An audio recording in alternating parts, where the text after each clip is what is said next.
I just got a call to do a spark plug change on a Mini Cooper R53.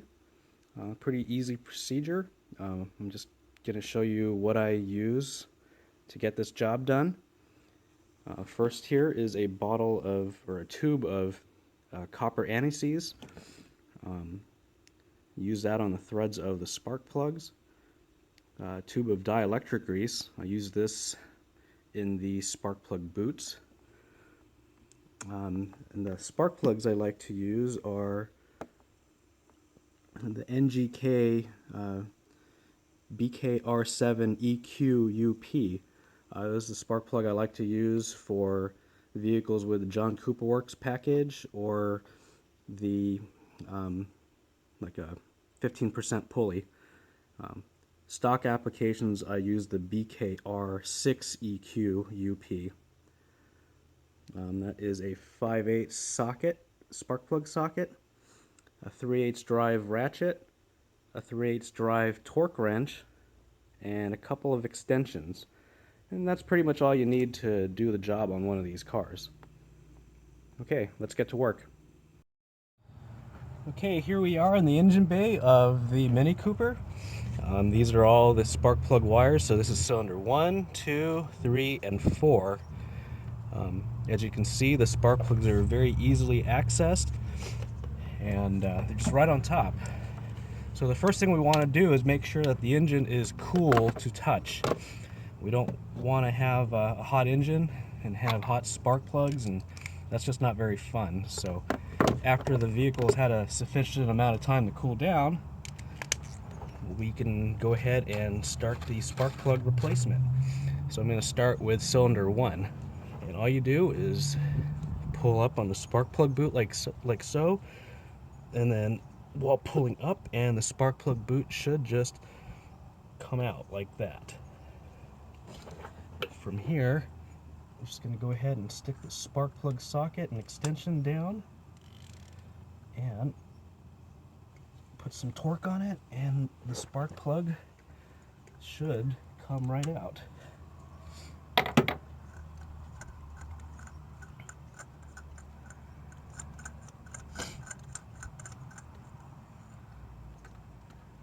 Like so.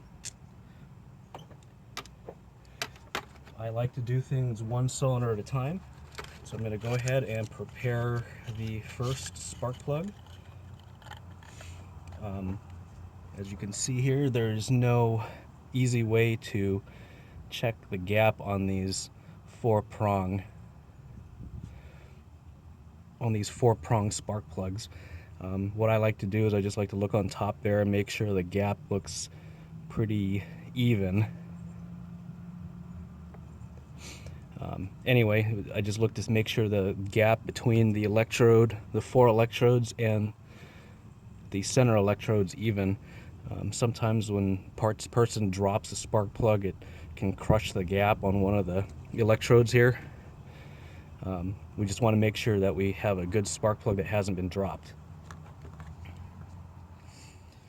Okay, so what we do is take the threads here, put a little bit of anti-seize, not a whole lot, just a little bit.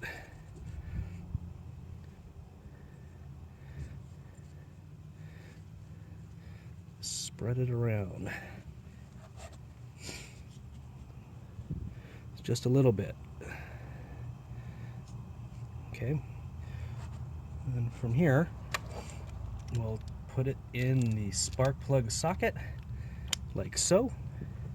And carefully put it into the engine and hand thread it.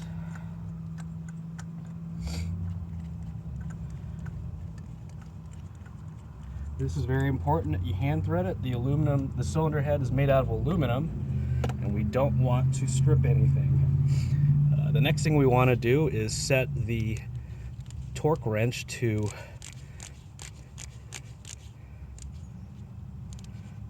20 foot-pounds.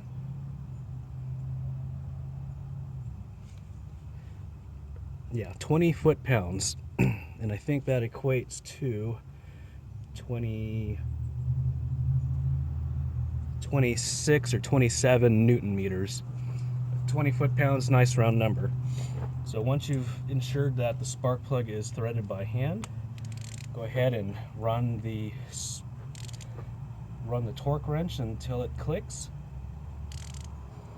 You just want to go nice and smooth.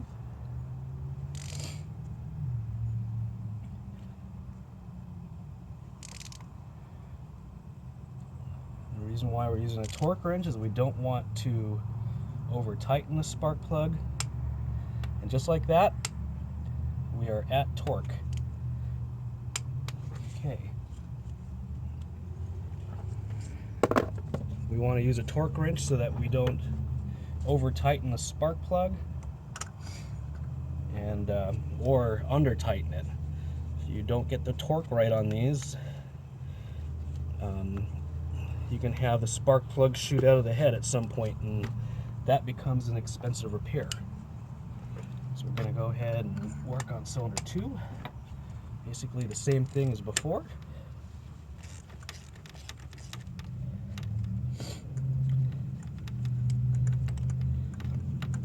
See here, this is a pretty basic and easy job on these cars.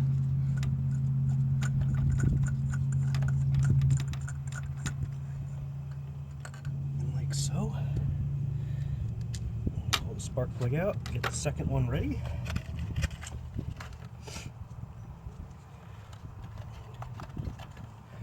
Want to make sure that the electrodes don't look damaged or the gap is consistent.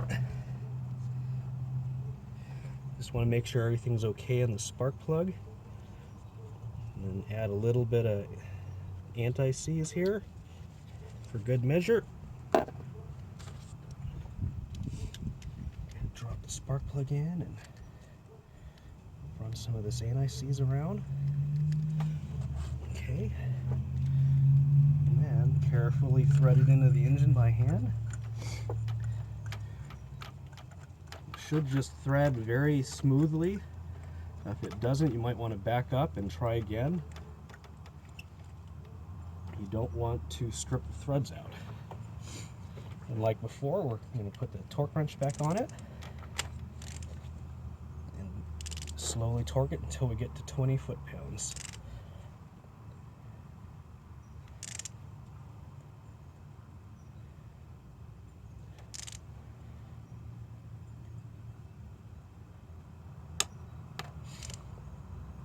Just like that, we're at 20. Go ahead and pull the tools out. 2 more to go.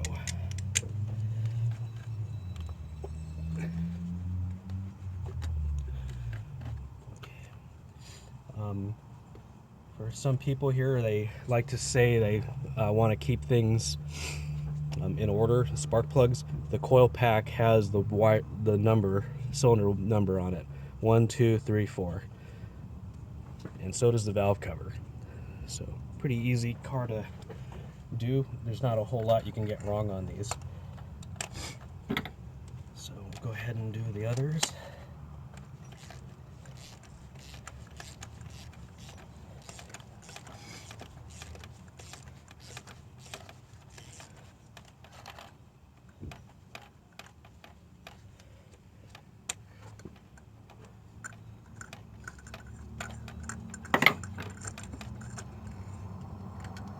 So.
One more left. I think I got it worked out. All right. Talk about that in a little bit. Okay, last spark plug. Go ahead and do this.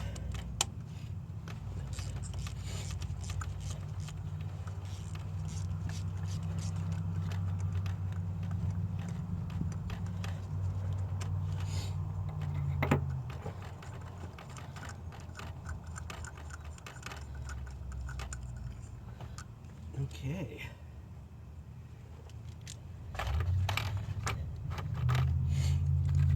One last one.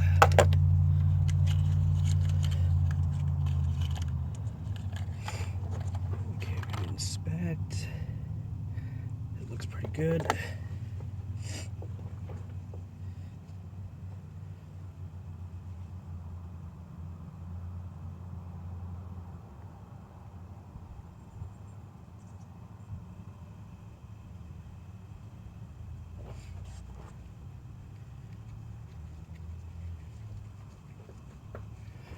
Okay, just spreading the anti-seize off camera here.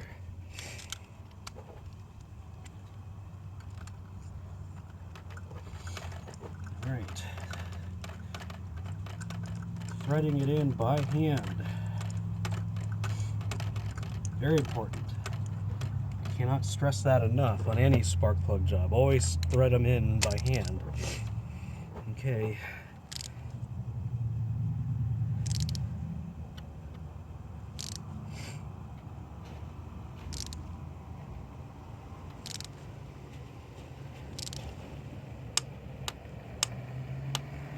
That's the last spark plug.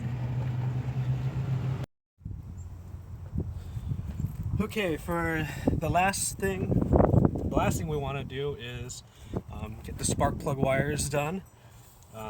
It's very important that we use dielectric grease in the boots here.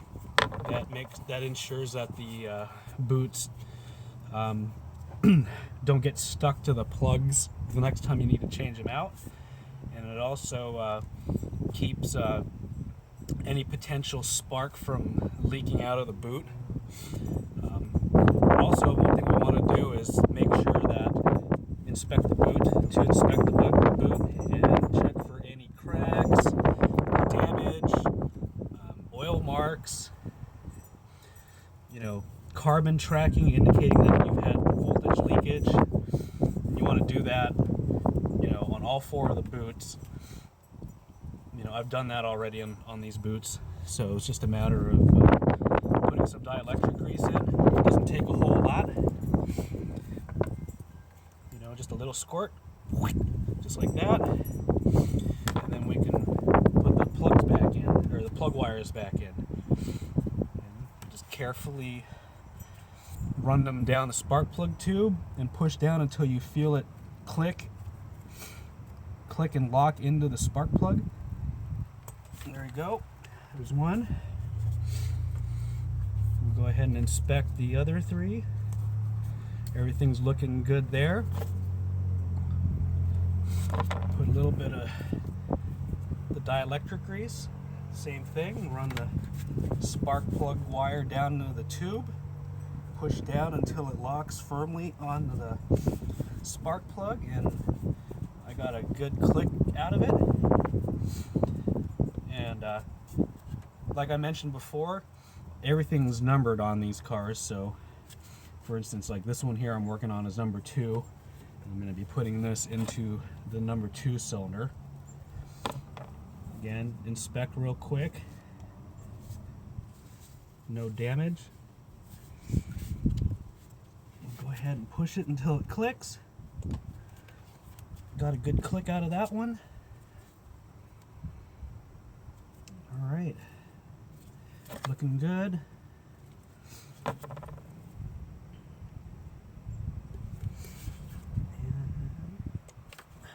Good click out of that. I also like to pull them off of the ignition coil right here and just inspect, make sure that there's no weird carbon tracking or any damage on this end.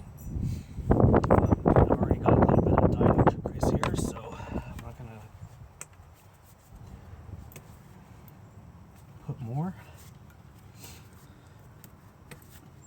Yeah, we want to make sure there's no corrosion or fluid buildup or any of that. Yeah, this side I've already gone ahead and put dielectric grease on this side. As you notice here, some of these don't want to seat properly even though they've clicked in. It's usually because the dielectric grease has made such a good seal against the coil that it's not letting any air out. So one thing I like to do is just use something that is real thin and can get underneath without damaging anything. So for instance, on number 3 right here, I'll run it underneath the boot, between the boot and the ignition coil, and I just heard a little bit of air release, and like that the boot is now seated properly. Do the same for number 2. Just heard, there we go, air released.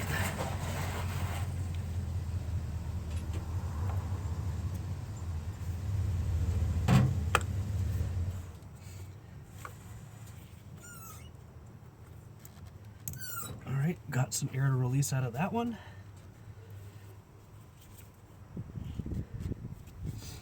Alright,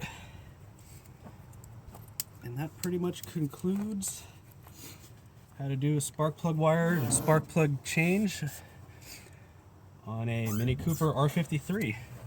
So the very last thing to do is to start it up and make sure everything runs properly.